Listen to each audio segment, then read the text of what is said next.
Tonight, let me tell you about the Roman Legionary, not the warrior hero of legend, but the construction worker in armour who built an empire one ditch, one road, 1 mile of back-breaking labour at a time. You signed up for 25 years. The recruiters promised citizenship, regular pay, and glory under the eagle. What you got was an £80 pack, a shovel that saw more use than your gladius, and the knowledge that your most dangerous enemy wasn't barbarians. It was your own officers, the diseases that swept through camps, and the math that said most men never made it to retirement. The poets wrote about battles, but legionaries spent 90% of their time building roads, bridges, aqueducts, fortifications, siege engines, granaries. You weren't a soldier who sometimes built. You were a builder who occasionally fought when the empire needed someone to bleed for it. If you appreciate history with the propaganda peeled off and the ugly truth exposed, consider subscribing. Now take a slow, deep breath, settle in. Let yourself drift back to a time when Rome's greatness was built not by heroes in shining armour, but by men with shovels and impossible promises. You weren't conscripted. You chose this. That's the part they don't put on the recruiting posters. The part that makes the whole thing so beautifully, tragically Roman. You were a willing participant in your own 25-year sentence. Let's stretch this moment, this choice that will define everything that follows, and understand exactly how a 17-year-old boy trades his entire youth for a promise written in sour wine. It's a spring morning in central Italy, year 103 CE. The olive trees on your family's small farm are beginning to bud, their silver-green leaves catching the early light.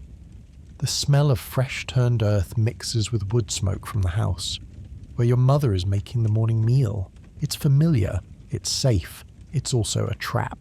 You are the third son. In Rome's world of inheritance and tradition, this makes you something worse than poor. It makes you invisible. Your oldest brother will inherit the farm, such as it is. Your second brother might find work in the village. Perhaps apprentice to the blacksmith whose forge you can see from the hill, its smoke a steady column against the dawn sky. But you're 17 years old and you're nothing. A ghost in your own home, eating food that should go to your brothers, taking up space in a world that has no use for extra sons. The morning you meet the Optio, the recruiter, you're hauling water from the well. Your hands are rough from farm work, your back strong from years of labour that earned you nothing but calluses, and the occasional grudging nod from your father.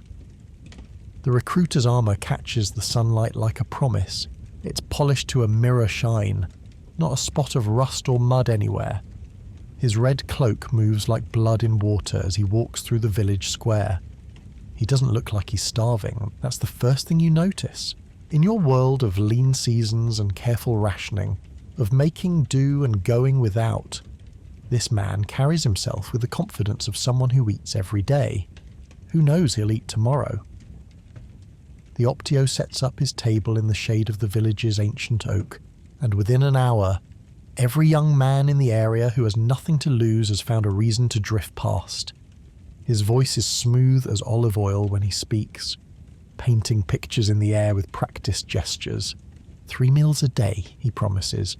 A roof over your head. Well, a tent. But it's weatherproof and it's yours. Security, structure, purpose. If you're not already a Roman citizen, and being a poor farm boy in the rural districts, you're not. He offers citizenship after your service. 25 years under the eagle, and you walk away a full citizen of Rome with all the rights and protections that entails. You could vote. You could own land in Rome itself. You could be someone. And the pension, the gods. The pension, a plot of land, all your own. Not your brother's land, not your father's land, but yours. Enough to farm, to build on, to leave to your own children someday. A future, carved out of sweat and service, but yours nonetheless. The viaticum, the signing bonus, sits on his table in a small leather purse. It's more money than you've ever seen in one place. Not a fortune, but enough to leave something for your family, to pay your father back for the food you've eaten, to walk away from this village with your head high instead of slinking off like a beggar. You tell yourself you're thinking it over. You tell yourself you're being careful, weighing your options like a sensible man, but you both know the truth. You had no options before the Optio arrived. You have one now, the oath. The sacramentum is taken that afternoon. You swear to Mars, to Jupiter, to the divine spirit of the Emperor himself. You swear to obey orders without question, to go where you're sent, to fight when commanded, to lay down your life if necessary. The words are in formal Latin you barely understand, but their meaning is crystal clear. You are no longer your own man. For the next 25 years, you belong to Rome. The other recruits, farm boys and apprentices, sons with no inheritance and men with bad debts, swear alongside you. Your voices blend together in that sunlit square, a chorus of young men who think they're joining something glorious, something greater than themselves. You think you're becoming a soldier, a warrior, a defender of civilization. The Optio knows better. He's seen this ceremony 100 times, in 100 villages just like this one. He knows exactly what you are now. Even if you don't, you are property of the state. You're a tool to be used and, when broken, discarded. The glory was just the marketing, the honey spread over the contract's bitter terms. You're 17 years old and you have just traded your entire youth, your 20s, your 30s, the prime years of your life, for the promise of a plot of dirt you won't see until you're 42, if you survive that long. That night, you walk home with the viaticum heavy in your pocket and your head full of images from the Optio's stories, gleaming armour and victory parades, foreign lands and adventure, brotherhood and honour. You imagine yourself returning home a hero, weathered but whole, with stories to tell and a future secured. You don't imagine the pickaxe. You don't imagine the 80-pound pack or the Centurion's vine staff. You don't imagine the 25 winters you'll spend cold, the 1,000 ditches you'll dig, the friends you'll bury in unmarked graves across 3 continents. You're 17 years old and you've just made the worst deal of your life. But at least it was your choice. At least you walked into the trap with your eyes open. Or as open as a desperate boy's eyes can be when someone finally offers him a future. Any future at all. The moon rises over your family's farm that last night. Silver light painting everything the colour of old memory. Tomorrow you march to the garrison. Tomorrow the machine takes possession of its newest part. Tomorrow your training begins. Tonight, you're still a boy who thinks glory matters. Tomorrow will teach you the truth, that glory is just what officers call it when you survive long enough to dig another latrine. So what is the day in the life of a hero? It is boring. It is labour. It is the slow grinding down of a human body into something useful to an empire that will forget your name before your corpse is cold. Your tragic duality, the cosmic joke at the heart of your service, is that you are a soldier who almost never fights. You are a warrior who spent his days with a shovel, not a sword. Let's stretch these moments. The endless, fatalistic grind that is your real life under the eagle. 4 a.m, every morning, the bucina, the military horn, shatters whatever dream you are having. It's not a noble trumpet call. Nothing like the triumphant brass you imagined back in your village. It's a harsh, nasal, droning sound that seems designed specifically to make you hate being alive. It's cold. It's always cold. Whether you're in the German forests or the Syrian desert, that pre-dawn hour finds a way to seep into your bones and make you remember that comfort is something civilians have. Breakfast happens in darkness.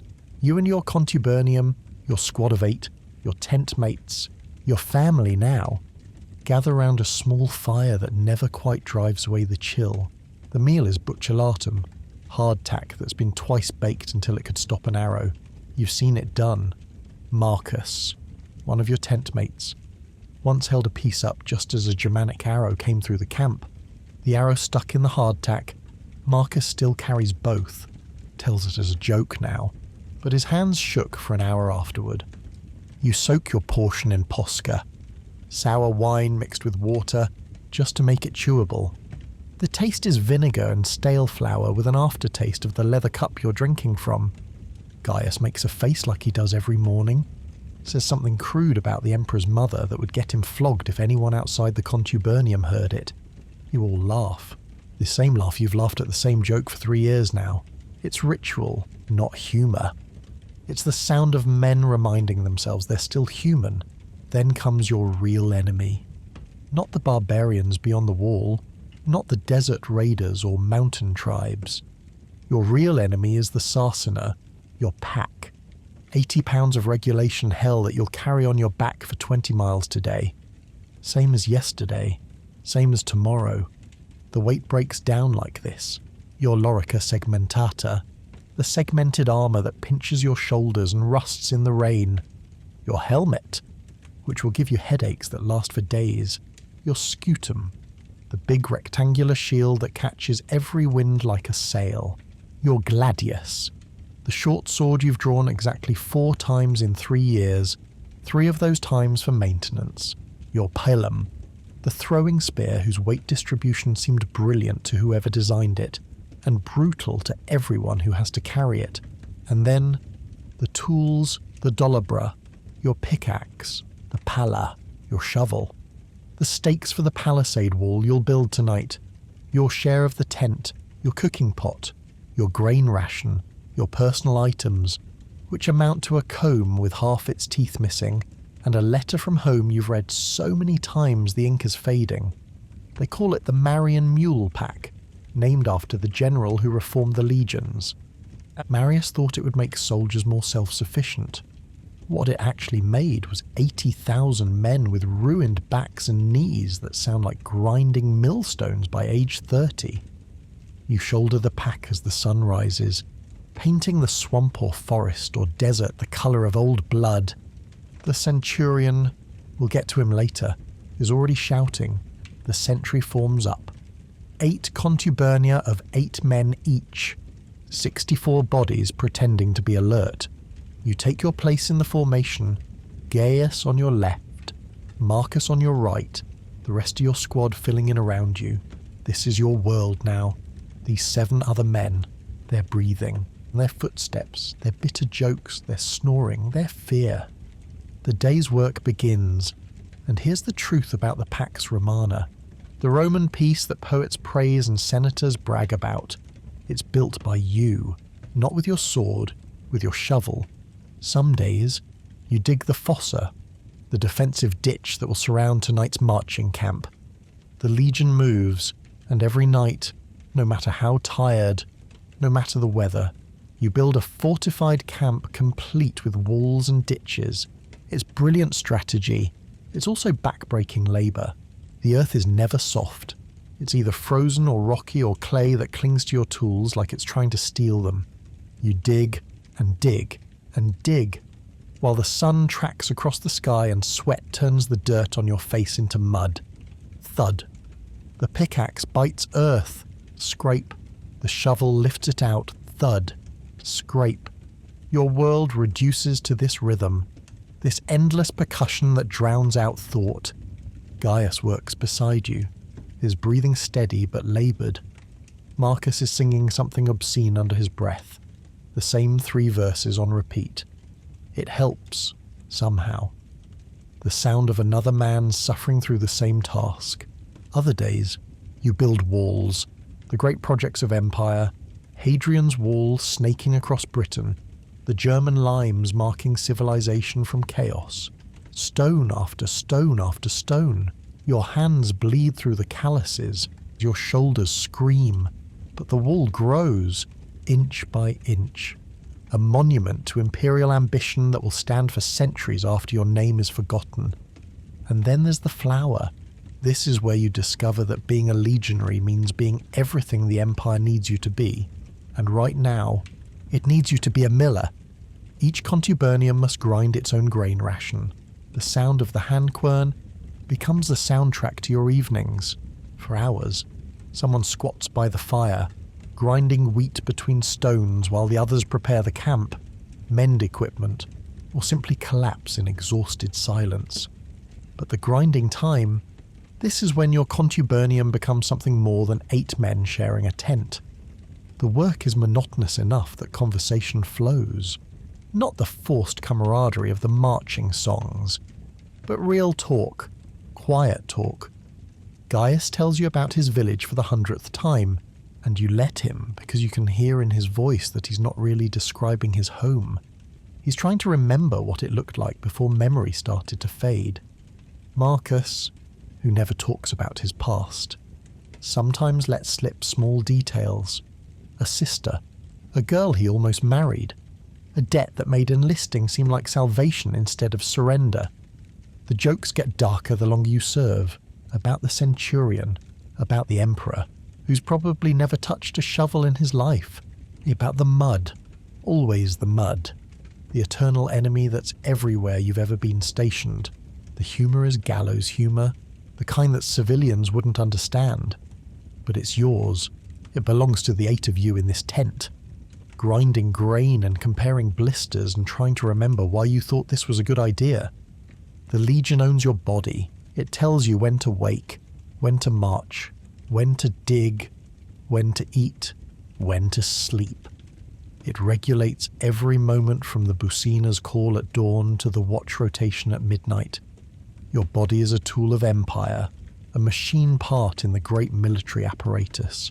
But your loyalty, that belongs to these 7 other men, the ones who know you snore, who've seen you shit yourself with fever in Dacia, who've covered for you when you overslept that one time, telling the Centurion you were already at the latrine, who share their extra wine when you're homesick and their last piece of salt pork when you're hungry. The Contubernium is your real family now.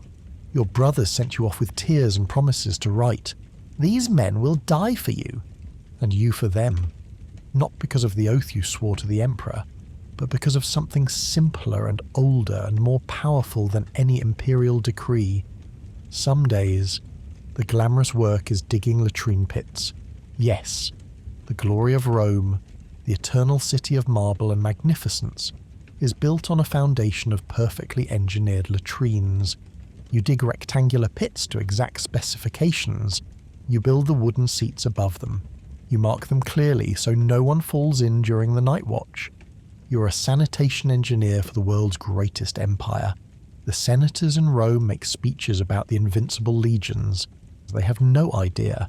They think legion means warrior. It means labourer. It means construction worker. It means human mule.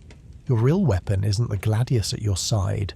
It's the callus on your hands, thick as boot leather, that lets you grip a shovel for 12 hours without your palms turning to raw meat. The sun sets on another day of the grind. You're exhausted, but not finished. There's still the evening meal to prepare, equipment to maintain, the watch schedule to honour. Gaius's turn to grind the grain tonight. You watch the hand quern turn, while Marcus tells a story you've all heard before about a girl in a village you'll never see. Tomorrow will be the same, and the day after, and the day after that. For 25 years, this is the glory, this is the service, this is the price of empire, paid in sweat and mud and the slow destruction of your body, one shovelful at a time. The myth is Roman discipline, the legend of legionaries who stand in perfect formation, who never break, who fight as one. The reality is fear. Your tragic duality is that you are a citizen soldier who is treated like a slave, a free man of Rome who has fewer rights than the merchants you guard. Your enemy is not the barbarian in the woods. Your enemy is Centurion Cassius. Let's stretch this moment, this daily terror that shapes your life more than any battle ever will. Cassius is a man in his late 40s, which makes him ancient by legion standards. He's survived 26 years of service, which means he's either incredibly lucky or incredibly good at what he does. His face is weathered leather, scored with scars that tell stories he never shares. There's a puckered mark on his left cheek where a Dacian spear opened him up. Another across his forearm where a Germanic axe bit deep enough to show bone. He doesn't need to be big to be terrifying. What makes Cassius dangerous is that he understands the machine. He knows the Legion's power doesn't come from the Eagle Standard, or the Emperor's divine mandate, or the reputation of a Roman invincibility. It comes from the 8 men in each tent. The Contubernium is the Legion's atomic unit, its fundamental building block. 8 men who've bound themselves together through shared suffering. And to control the Legion, Cassius must first break the tent. He carries the vites, the vine staff. It's his symbol of office. A length of hardened vine wood about 3 feet long, worn smooth from years of use. Some Centurions decorate theirs with brass fittings or leather wrapping. Cassius's is plain, dark wood that's absorbed the sweat of his grip and probably the blood of men he's disciplined. You know the sound it makes before it hits. A whistling, like wind through a broken window, that gives you just enough warning to tense your muscles uselessly against the impact. Crack against your helmet, crack across your shoulders, crack against your shield arm when your formation is sloppy. The crimes are endless and arbitrary. Your boot wasn't polished enough. There's a spot of rust on your armor that you swear wasn't there this morning. You were 1 second slow getting into formation. You didn't respond, "Yes, sir," loudly enough. You looked at him wrong, you breathed wrong, you existed wrong. This morning it's Gaius, your tent mate, your brother. The man who shares the flour ration and grinds the grain and tells the stories about home. The century is in formation for morning inspection. Cassius walks the line slowly, like a predator selecting prey. His eyes miss nothing. He stops in front of Gaius. You're close enough to see Gaius's jaw tighten, close enough to hear his breathing change. Cassius stares at him for a long moment, then points with the vine staff at Gaius's belt. "Your buckle, soldier. When did you last polish it?" "Yesterday evening, sir." "Yesterday evening?" Cassius makes it sound like an admission of murder. "And you call this polished? This looks like something you pulled out of a latrine pit." "It doesn't. You can see it from here." Gaius's belt buckle gleams like every other belt buckle in the formation, but that's not the point. It was never about the buckle. "Yes, sir. My apologies, sir." "Your apologies." Cassius's voice drops to something quieter, more dangerous. "The Legion doesn't need your apologies, soldier. The Legion needs your obedience. Drop your pack." Gaius does. The 80-pound load hits the ground with a thud that echoes through the formation. Equipment inspection position. Gaius spreads his arms out to the sides. Parallel to the ground. It looks easy. It's not. Not when you're holding the position while Cassius slowly walks around you, tapping his vine staff against his palm, taking his time. 10 minutes, Cassius announces to the formation. Let's see if this soldier can learn the meaning of discipline. 10 minutes with your arms outstretched is agony. Your shoulders burn within the first minute. By 3 minutes, they're screaming. By 5, they're trembling. You can see Gaius's arms starting to shake. You can see the sweat beading on his forehead despite the morning cold. And you stand there. You all stand there. Your entire Contubernium, the 7 other men who share Gaius's tent, his meals, his life. You stand at attention and watch your brother suffer. And you can't do anything. You can't speak, can't move, can't even look like you're sympathizing, because that's insubordination. And Cassius would love nothing more than to make an example of someone else. But you can hear it. The sound of 7 men's jaws clenching. 7 sets of breathing that have gone shallow and tight. Marcus, standing to your right, is breathing through his nose in sharp little bursts. That's his tell when he's angry. You know this because you know everything about these men. You live in 8 feet of tent space together. You smell their farts and hear their nightmares and know which ones cry quietly when they think everyone's asleep. This isn't just discipline. This is an attack on your family and you're forced to watch. At 8 minutes, Gaius's arms are visibly shaking. At 9, His right arm dips slightly. Cassius sees it instantly. "We can add more time, soldier. Perhaps your tent mates would like to join you." The threat works. Gaius's arm comes back up through what must be pure agony of will. He holds it. 10 minutes that feel like 10 hours. "Recover," Cassius finally says. Gaius's arms drop, and you see him sway slightly. See him lock his knees to keep from falling. His face is grey. Cassius addresses the formation. "Discipline. Without it, you're not soldiers. You're rabble. You're the barbarians we're here to civilize." His eyes scan the lines. "Fall out. You have your assignments." The formation breaks. Your Contubernium gathers around Gaius as soon as Cassius is out of sight. Nobody speaks. What is there to say? Marcus hands Gaius his water skin. You pick up his pack. Shoulder it along with your own for the morning's march. He'll get it back when his arms can function again. This is discipline, not training to make you better fighters. Psychological control to break your will, to remind you that you are expendable, to demonstrate that the individual, any individual, can be crushed at any moment for any reason or no reason at all. The real genius of it, the thing that makes it so perfectly Roman, is that Cassius knows exactly what he's doing. He could have just hit Gaius, given him 3 quick cracks with the vine staff and moved on. That would be simple punishment. Instead, he created a public spectacle. He forced your Contubernium to stand and watch as he hurt one of your own. Forced you to choose between loyalty to your brother and obedience to Rome. He's showing you that your bond, the thing that keeps you sane in this grinding existence, is something he can violate at will.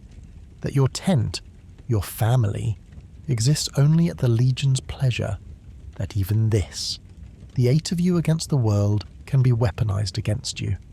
Later, in the privacy of your tent after the day's work is done, Gaius's arms are still too sore to lift his dinner to his mouth. Marcus feeds him, holding the bowl while Gaius eats, and nobody makes a joke about it. The silence is heavy with shared rage that has nowhere to go. You're more afraid of Centurion Cassius than you are of any Germanic tribe or Dacian raider. The barbarians just want to kill you. That's clean. That's simple. That ends. Cassius wants to own your soul. He wants you to understand, in your bones, that you are property, that your body, your time, your very identity belongs to Rome, and Rome is embodied in him, in his vine staff, in his power to hurt you and make you grateful when he stops. The Legion is eternal, he told you once. Soldiers are temporary. Never forget which one matters. So what about the glory? What about the battles? The clashing of swords and shields? The moment when you finally get to be the warrior you thought you were signing up to become? The myth is epic charges, strategic genius, heroic last stands. The reality is 99% boredom and 1% terror, and you spend most of your service praying you never have to experience that 1%, because when it comes, it's nothing like the stories. Let's stretch this moment. A day that starts like any other and ends with your family smaller than it began. You're on patrol. It's the 3rd week of marching through Germanic forest, following a rumour of tribal movements that may or may not exist. Intelligence in the legions is always like this. Half hearsay, half wishful thinking, half politics. Yes, that's 3 halves. That's how reliable it is. The sound of your caligy, your military boots, sucking in the mud has become the rhythm of existence. For days, the trees here are ancient, massive things that block out the sun and make the whole forest feel like a green-filtered twilight even at noon. The air smells of wet earth and rotting leaves and your own sweat, which has soaked through your tunic and is now causing your armour to chafe in ways that will leave raw patches by nightfall. Boring. It's mind-numbingly boring. You're alert, technically, the way Cassius drilled into you, but your mind wanders. You think about the girl from your village. What was her name? You used to know it perfectly. Now it's slipping, like trying to hold water in cupped hands. You think about your mother's bread, real bread, not hardtack. You think about sleeping in a bed instead of on the ground. You think about anything except trees and mud and the endless, monotonous march. Gaius is ahead of you in the formation, close enough that you can see the patch on his tunic where he repaired it badly 3 weeks ago. Marcus is to your right, humming something under his breath. The sound is almost meditative. Your Contubernium is scattered through the century, but you know where each man is by sound and habit. Flavius is up front with the scouts. Quintus is behind you, complaining quietly about his boots. Rufus and Aulus are somewhere in the middle, probably still arguing about whether dice are fixed by Jupiter or just by the men who sell them. 3 weeks of walking, 3 weeks of seeing nothing but trees and the back of the man in front of you. 3 weeks of the same hardtack, the same bad jokes. The horn. It's not the bucina of morning assembly. It's a signal horn, and it's coming from the trees to your left, and it's not Roman. Then the arrows, thud, thud, thud, thud, like rain, like hail, slamming into shields held up on instinct and training. Someone screams. You can't tell who. It's not cinematic. There's no dramatic music, no slow-motion moment of realization. It's chaos. Pure, violent, incomprehensible chaos. The forest that was boring seconds ago is now full of shapes, painted faces, movement that your brain can't quite pass because it's everywhere and nowhere. Cassius is screaming orders, his voice cutting through the confusion like a blade. Testudo. Form testudo. Shield wall now. Training takes over when thought fails. Your body knows what to do even if your mind is still 3 seconds behind. You slam your shield against the man next to you. Marcus, you think, you hope, and suddenly you're blind. The testudo, the tortoise formation, is a shell of shields above and around you. It's brilliant defensive engineering. It's also like being buried alive. You can't see anything except the tiny gap between shields where you're supposed to stab. The world reduces to sounds. The thunk of arrows hitting wood. The screaming, always the screaming, though you can't tell if it's Roman or Germanic or both. Your own breathing, too loud in the confined space of shields and bodies pressed together. Hold! Cassius's voice. Hold the line! Something hits your shield hard enough to make your arm go numb. Axe, probably. Spear. Does it matter? You stab your gladius through the gap. Short, brutal jabs like you've practiced 1,000 times on the training field. You have no idea if you're hitting anything. Flesh feels different than air, but in the chaos, with adrenaline turning your hands into nerveless claws, you can't tell. Again. Stab. Again. Stab. It's not fighting. It's not combat. It's mechanical motion. Your body performing the task it's been trained to perform while your mind floats somewhere above it all, watching from a distance, thinking stupid thoughts like, I hope I remembered to tie my bootlace properly, and did I leave my dice in the tent? The sound of metal on wood is everywhere, shield on shield, blade on shield. Something wet hits your face through the gap. You don't think about it, can't think about it, just keep stabbing, keep holding. Trust the man pressed against your left side to do the same, and then it's over. You don't even realize it at first. The impacts stop. The screaming fades. Or maybe you've just gone deaf to it. Someone is giving orders to open the formation. Light and air rush in, and you're gasping like you've been underwater, and your shield arm is shaking, and there's blood on your gladius that you don't remember acquiring. 10 minutes, maybe 15. It felt like hours and seconds at the same time. You're alive. That's the first thought that penetrates the fog. You're alive. Your legs work. Your arms work. You can see and hear and breathe. Then you see Gaius. He's on the ground 3 paces away. The Germanic axe is still there, buried in the side of his neck where his shoulder meets his throat, right in the gap where armor doesn't quite cover. There's blood. So much blood. Spreading out beneath him. soaking into the German mud that you've all been cursing for 3 weeks. His eyes are open. They're still open. That's what you'll remember later, in the quiet moments before sleep, for the rest of your life. How his eyes were still open, staring at nothing, at everything, at the green filtered light coming through the ancient trees. Gaius, who told stories about his village, who ground the flour on Tuesdays and Fridays, who had a sister he was going to visit when his service ended, who was going to take his pension and buy the farm next to his father's, who made jokes about the emperor's mother that would have gotten him flogged. Gaius, who you've shared a tent with for 5 years, who snored like a dying pig and always stole the best spot by the fire, and once gave you his last piece of salt pork when you were sick with fever in Dacia. Marcus is kneeling beside him. Someone, maybe you're not sure, is pulling the axe out. Roman property. It goes in the salvage pile. Gaius's belt, his boots, his water skin. These get distributed among the surviving Contubernium, not as theft, as inheritance. He doesn't need them anymore. You take his water skin, it's leather, worn smooth where he always gripped it, with a small burn mark from when he set it too close to the fire last winter. It still smells like the sour wine he preferred. You tie it to your belt next to your own, and the weight of it is unbearable. There are no trumpets, no speeches. Cassius walks through the aftermath, counting bodies, ours and theirs, with the same expression he uses for equipment inspection. The Germanic warriors are left where they fell. The Romans get a shallow grave, a marker made of stacked stones that will probably be scattered by the next spring. Gaius goes into the ground wrapped in his cloak. His dice go with him. Rufus insists on this, says Gaius would want them, would need something to do in the afterlife. You don't believe in the afterlife. Not really.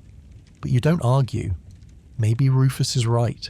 Maybe in whatever comes next. Gaius will need those weighted dice and his impossible luck. You keep marching. What else is there to do?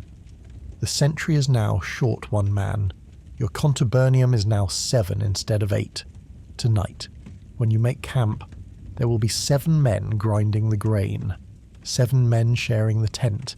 7 men trying not to look at the empty space where Gaius used to sleep. Glory. This is the glory. Surviving another Tuesday. Getting to carry your brother's share of the rations back to an emptier tent. Getting to write a letter to his sister, who you've never met, who lives in a village you couldn't find on a map, explaining that her brother died bravely for Rome. You won't mention the mud. You won't mention that his last sound was probably surprise more than anything heroic. You'll write about duty and honour and sacrifice, all the words that mean nothing and everything. Victory is just having to carry your brother's memory with you for the next 20 years. Every time you drink from his water skin. Every time you see the spot where he used to sit by the fire. Every time you make a joke and instinctively turn to see if he's laughing. And then, one day, it's over. 25 years have passed. You're 42 years old. You feel 60. The morning you receive your discharge is grey and cold, like most mornings have been for most of your life. There's no ceremony beyond the administrative necessity of it. The tribune reads your name from a list. One of 30 men being discharged from your legion this year, and hands you a small bronze tablet. Your diploma. It's about the size of your palm, the metal cold and heavy. The engraving says you are a citizen, that you have completed your service with honour, that you're discharged with full benefits. The bronze doesn't mention that you can't read it without squinting because your eyesight has been going since that head wound in Syria. It doesn't mention that your hands shake in the cold because of the nerve damage from frostbite in Britain. It doesn't mention anything real at all. Your body is a map of your service, each scar a location, each permanent injury a campaign. The puckered line on your thigh from the Germanic axe that nearly took your leg in year 7. The missing teeth from the brawl in the camp at Vindobona. Not combat, just a stupid fight over dice that got out of hand. Your back ruined from 25 years under the 80-pound pack. The pain now so constant you barely notice it until you try to stand up straight. Your knees, which sound like grinding millstones and hurt in every season but especially in cold weather, which is every weather in Germania. Your hands are grotesque things, calloused beyond recognition. The fingers slightly crooked from breaks that healed poorly. You've lost count of the times you've driven a splinter through these calluses without feeling it, only discovering the infection days later. They're labourers' hands, construction workers' hands, not a warrior's hands, despite what the poets sing about. The pension, the promised land, the reward for your entire life. The Tribune is still talking, explaining the details. Your plot has been surveyed and marked. All you have to do is claim it, build on it, farm it, live on it, die on it, eventually, and hopefully leave it to sons you've never had because you've been too busy serving Rome to have anything resembling a normal life. Where, you ask? Your voice sounds strange. You haven't spoken much lately. 7 men in a tent learn to communicate in grunts and gestures. The Tribune looks at you like you're simple. Here, he says, gesturing vaguely at the forest surrounding the garrison. The surveyed lands are 3 miles north. Good soil, access to water. Here, Germania, the same forest you've been patrolling for a decade. The same mud you've been cursing. The same cold that seeped into your bones and will never fully leave. You weren't going to retire to a sunny villa in Tuscany. You weren't going to see Rome, the actual city, the marble and forums and temples you've spent your whole life fighting to protect but have never actually seen. You're getting a patch of dirt on the edge of the world, carved out of the forest you spent 25 years keeping Roman. The glory of Rome is 1,000 miles away. You're still here, still cold, still on the frontier, but you're not alone. The other survivors of your Contubernium, Marcus, Rufus, and Quintus, are receiving their discharges too. 5 men dead over 25 years. 3 of you made it. Gaius in Germania, Flavius to fever in Egypt, Aulus to an infected wound from a stupid training accident. But 3 of you survived. The plots of land they're assigning are adjacent, not by coincidence.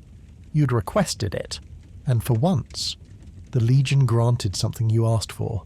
You will be neighbours in retirement as you were brothers in service. That afternoon, you walked to your land together, 3 old men moving slowly, the pain in your knees and back synchronized after years of marching in step. The plot is exactly what was promised. A clearing in the forest, soil that looks decent enough, a small stream for water. There's a boundary marker, a wooden post with your name carved into it in letters that will weather away in a decade. Marcus stands on his plot, looking at the trees. After a long moment, he says, "Still smells like Germania?" Rufus laughs, the sound harsh and familiar. "Everything smells like Germania. We've been here so long we probably smell like Germania." You look at your hands. These ruined, calloused things. And think about the shovel you'll need to acquire, the axe for clearing trees, the tools of yet more labour, because apparently your service isn't over. It's just changed uniforms. You'll build a shelter, plant crops, try to coax a life out of this dirt, but you'll do it next to the only family you have left. That night, your first night as a civilian in 25 years, you make camp one more time. Old habits. You and Marcus and Rufus, sitting around a fire, cooking the same bad food, making the same bad jokes. The only difference is the absence. The 5 empty spaces around the fire where your brothers should be. Gaius would have made some crude comment about the Emperor by now. Flavius would be singing off-key. Aulus would be complaining about his feet. But they're not here. And you are. And you're not sure if that makes you lucky or cursed. 25 years, Marcus says eventually, staring into the fire. 25 years. You agree. Rufus spits into the flames. For this, a patch of mud. A pension that's really just more labour. The privilege of growing old in the same place you grew hard. Next to the only people who understand why you wake up at 4 in the morning, even when there's no Bacina to wake you. Why you still sleep with your gladius within reach. Why certain sounds make you freeze and reach for a shield that isn't there. You did not get glory. You did not get the adventure the Optio promised in your village square a lifetime ago. You got the mud, the grind, the endless, fatalistic labour of keeping an empire running. The senators got the glory, the emperor got the empire, the poets got the stories, and you got the mud, and the brothers who survived it with you. Your pension wasn't just the land. It was the reward of growing old next to the only family you have left. Men who know what you've seen without you having to explain it. Men who'll help you build your shelter and won't mention that your hands shake. Men who'll share their fire and their food and their silence. Because after 25 years of service, silence between brothers is as good as any conversation. The eagle flew home, back to Rome, back to the Senate and the Forum and the glory. You did not. But you're not alone in the mud, and after everything, after the boredom and the blood, the discipline and the terror, the brothers you buried and the ones who survived, maybe that's enough. Maybe that's all there ever was. Settle in, traveller. Let the sounds of the swamp fade. The digging is finally over. Your service is complete. Rest now.